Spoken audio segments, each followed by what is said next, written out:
Okay, good. I'm going to share a note with you.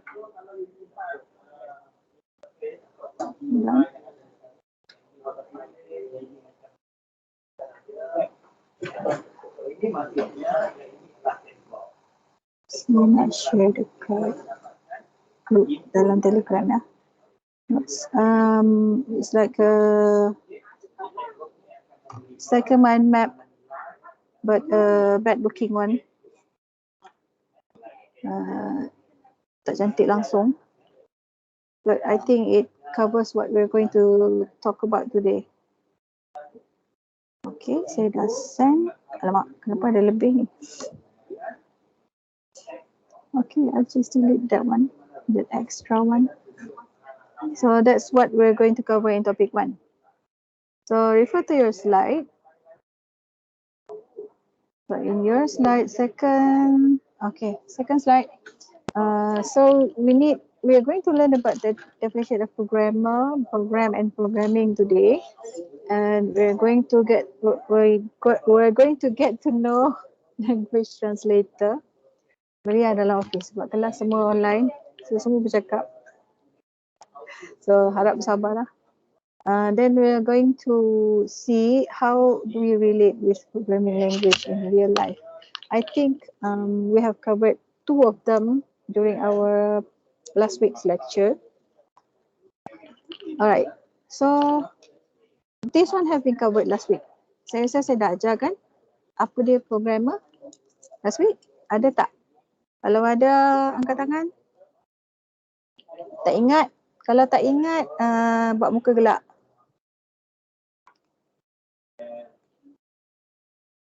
Tak ingat lah tu.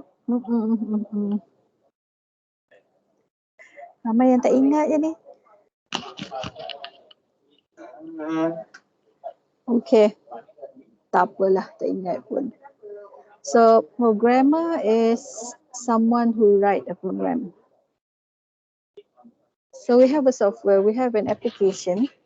So the person who write ataupun a group of people who write a program or a software, we call them programmer. Orang yang menulis programming language itu orang yang menulis program yang menghasilkan software, kita panggil dia sebagai programmer.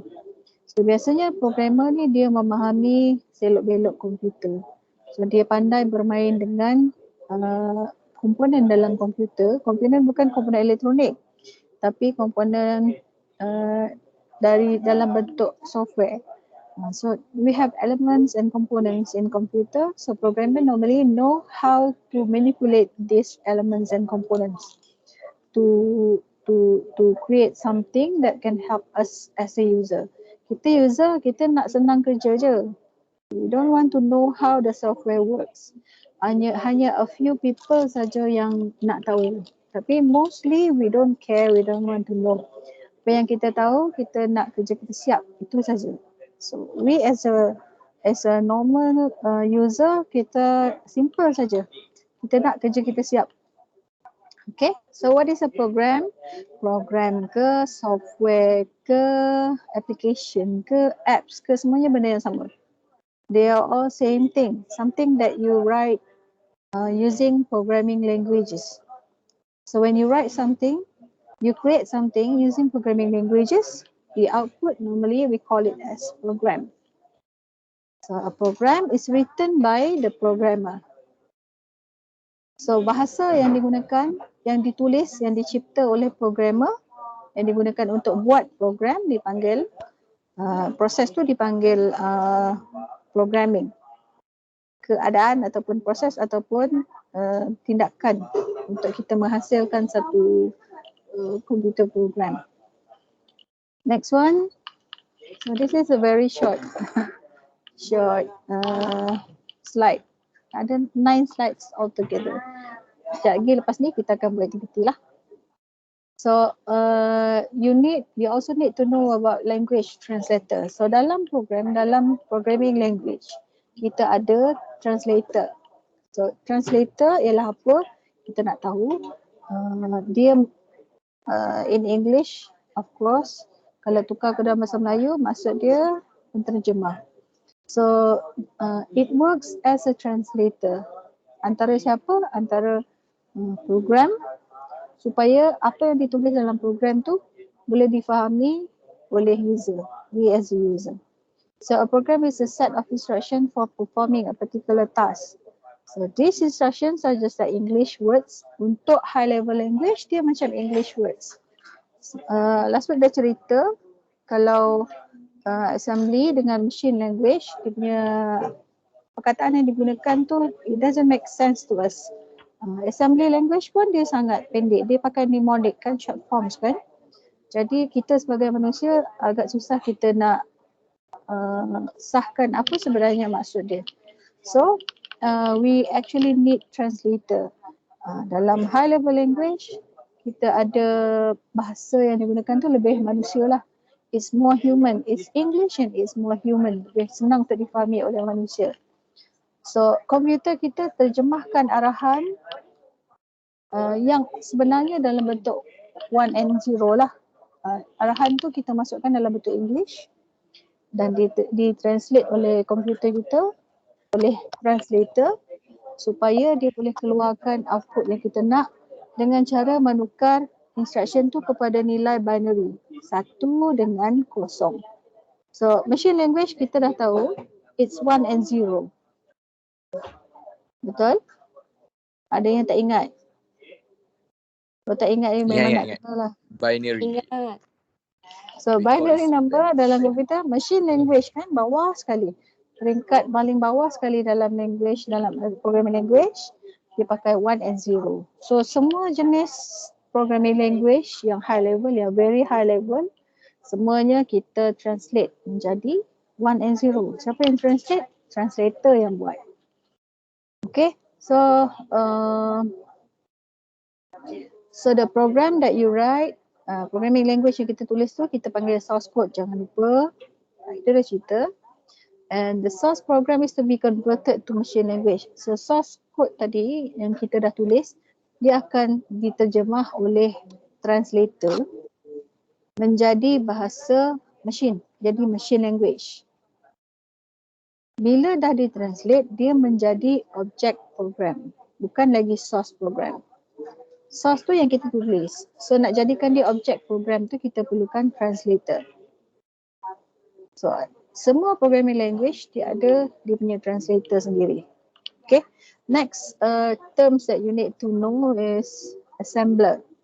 Saya dah cerita last week, saya ada beberapa kali sebut assembler tu apa. So the assembler, an assembler, it translates symbolic codes of programs of an assembly language into machine language instruction. So daripada assembly language ditukar kepada machine language. Jadi asalnya dia short form, sekarang dah jadi nombor binary. So ini tugas assembler.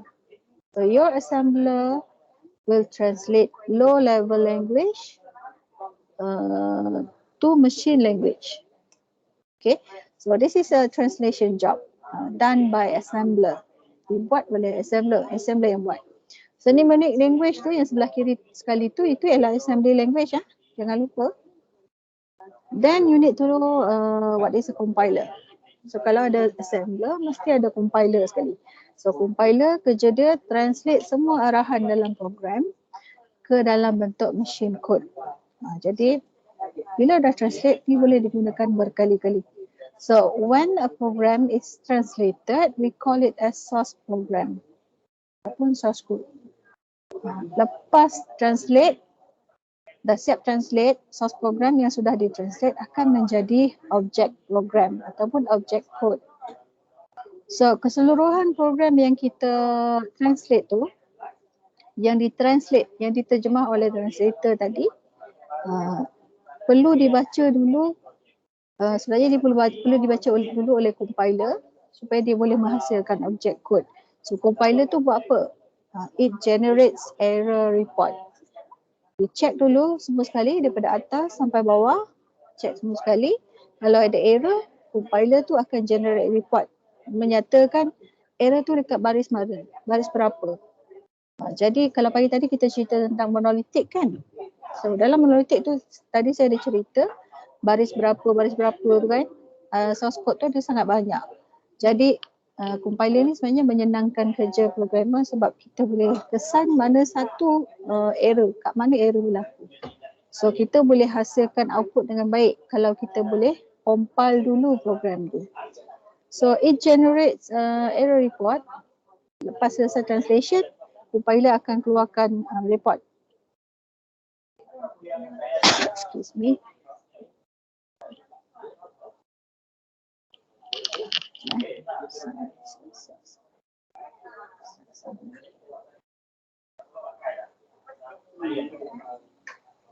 Okay, then interpreter. Saya tak berapa respon pula. Ini. Okay, so interpreter tu apa? Interpreter dia generate object codes daripada source code. So ini ialah keseluruhan translator, proses keseluruhan translator. Kita ada source code tu ditranslate lagi, lepas tu translate lagi sekali, sampailah dia jadi object. So interpreter tu kerja dia generate object code daripada source program. Excuse me. Biasanya execution of program is faster in compiler daripada interpreter. Sebabnya interpreter dia akan check line by line. Then we have analogy of compiler and interpreter. Okay, saya bagi masa 3 minit untuk baca satu slide ni. Baca diam-diam. 3 slide. 1 slide, sorry. 3 slide.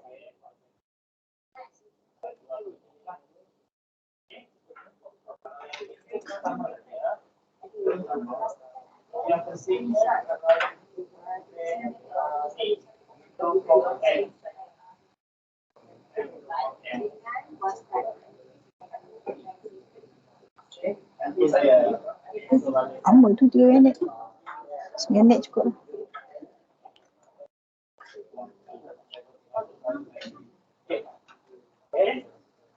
Dah, kalau dah siap baca, bagi saya reaction thumbs up.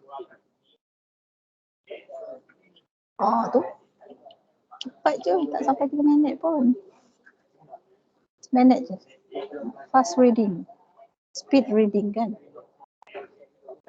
Okay, thank you.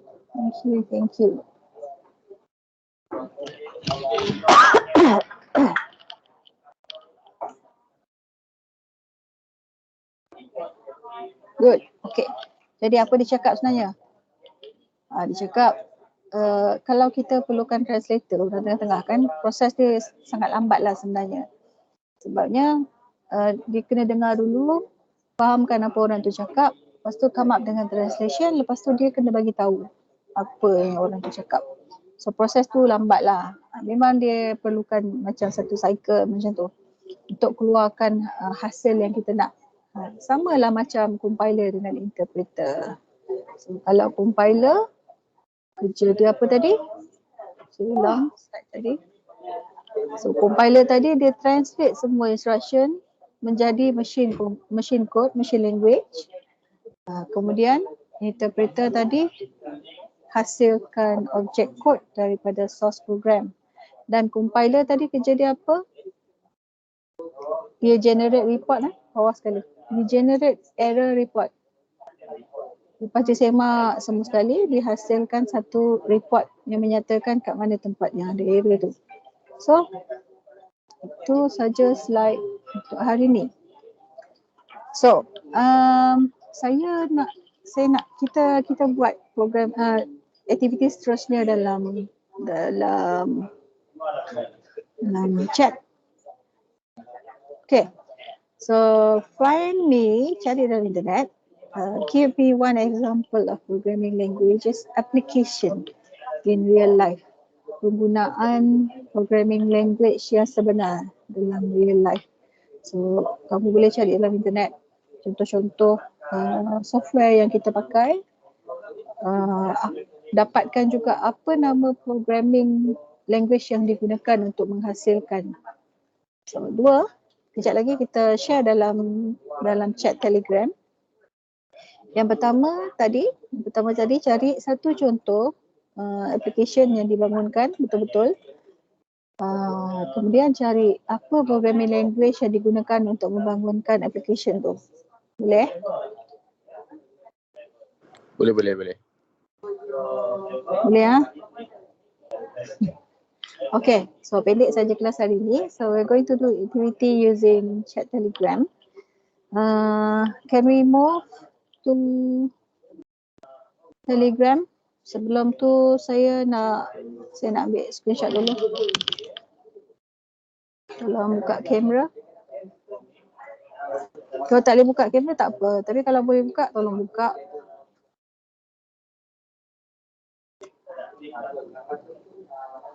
Saya nak try macam ni pula. Macam ni pula. Okay, buka kamera.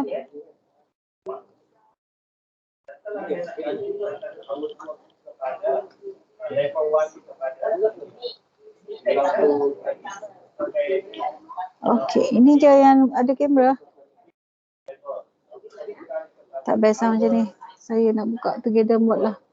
Ramai sikit. Okay, smile. Lagi sekali. Alright then. Okay, let's meet in chat in Telegram. Sambung kat sana eh. Thank you, madam. Okay. Jom. Thank you, madam. Thank you. Thank you, madam. Welcome. Thank you, madam. Welcome. Thank you, madam.